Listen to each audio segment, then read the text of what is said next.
আসসালামু আলাইকুম সবাইকে। ভালোবাসার অধিকার গল্পের 13 নম্বর পার্ট। তো বেশি কথা না বলে চলুন গল্প শুরু করা যাক।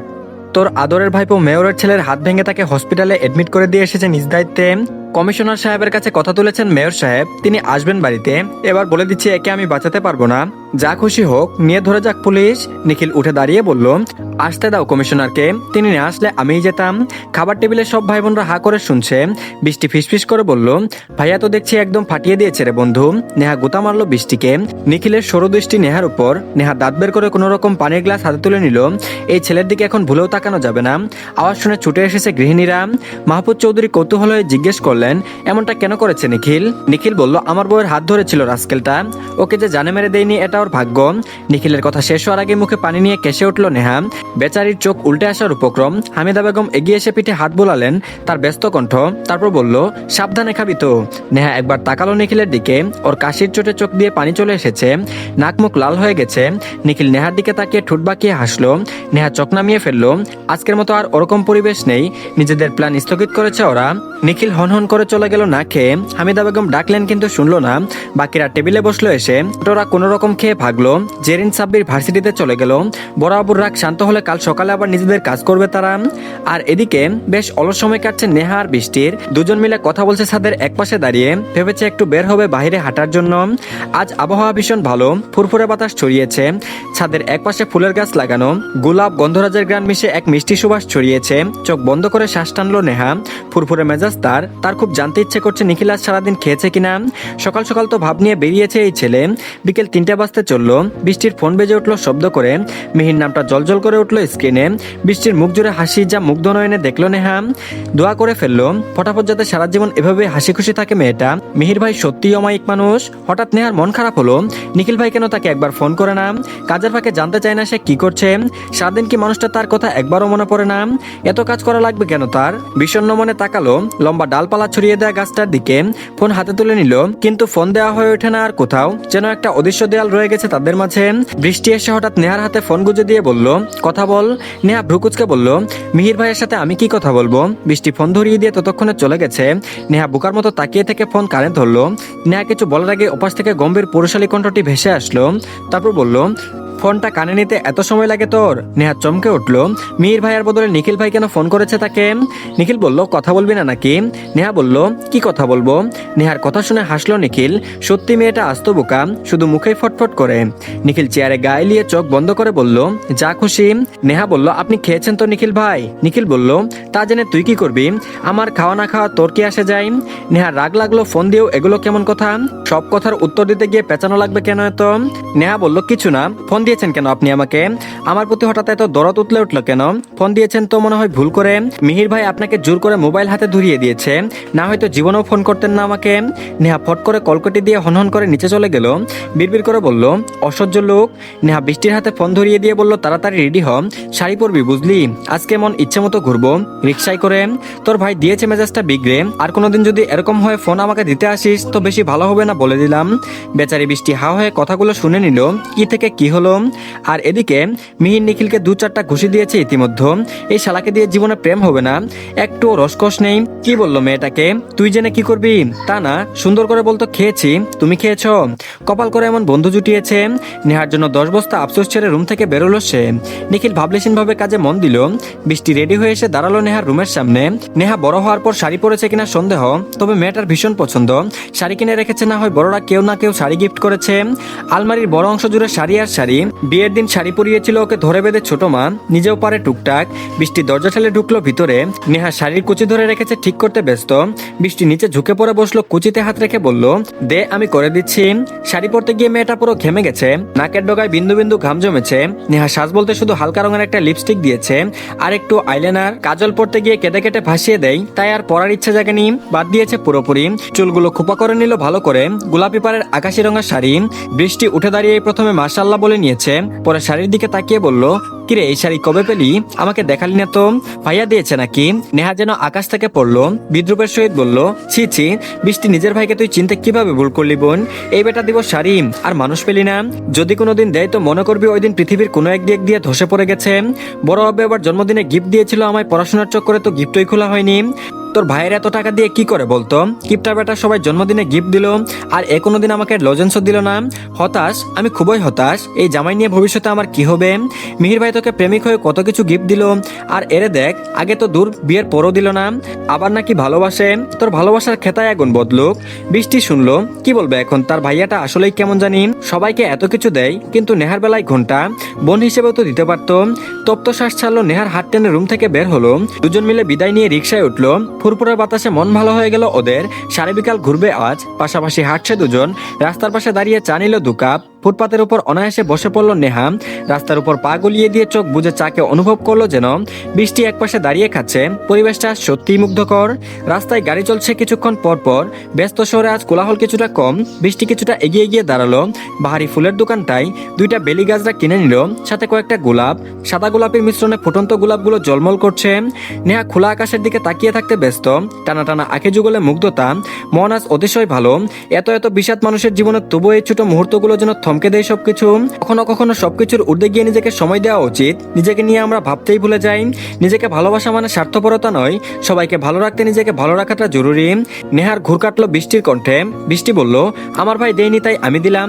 নেহা তাকালো বৃষ্টি বাড়িয়ে দেওয়া হাতের দিকে। গোলাপগুলো দেখে হাসলো, হাত বাড়িয়ে নিয়ে নাকের কাছে ধরলো। বৃষ্টি নিঃশ্বাস নিল।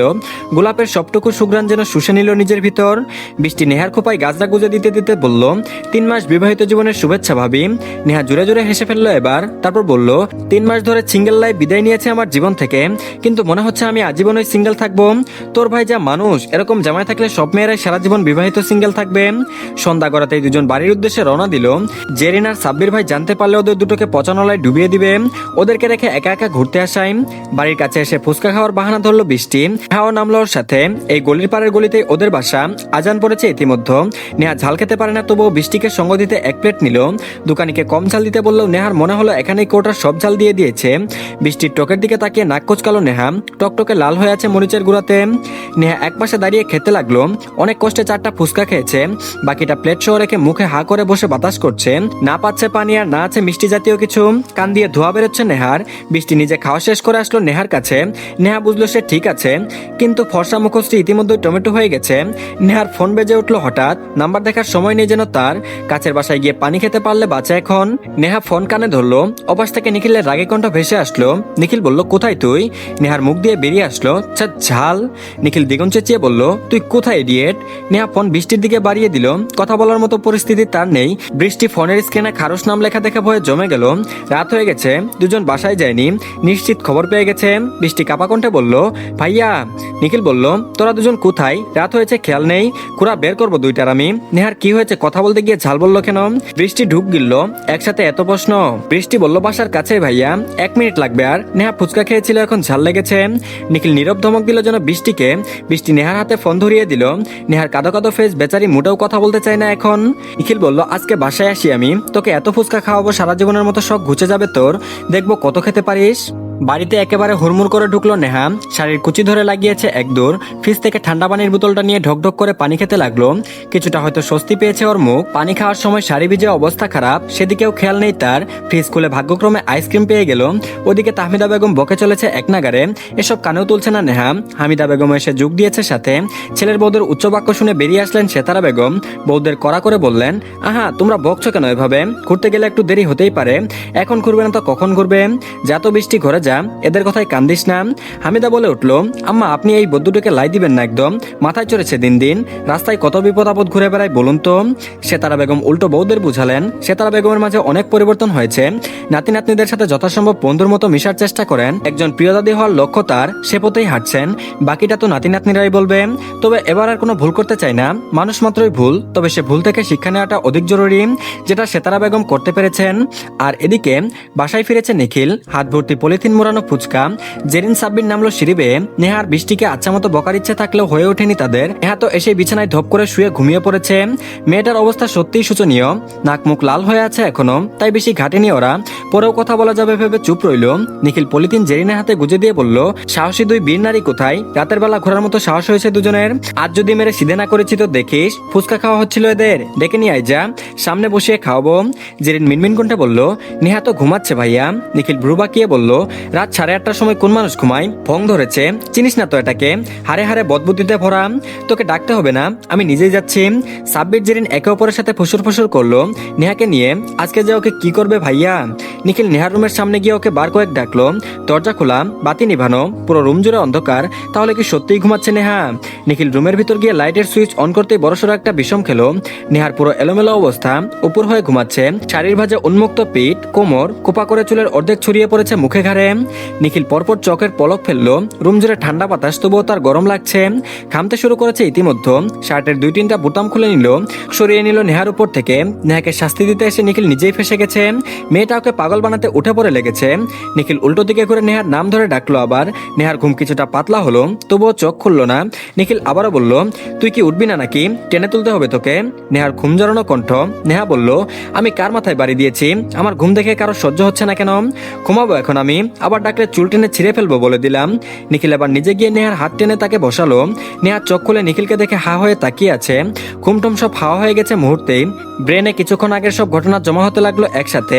নেহার মনে হলো তার মস্তিষ্ক কাজ করা বন্ধ করে দিয়েছে হঠাৎ। নিখিল বলল, কি বলেছিস আবার বল? আমার চুল ছিঁড়বি তুই? নেহা না স্বরূপ মাথা নাড়াই।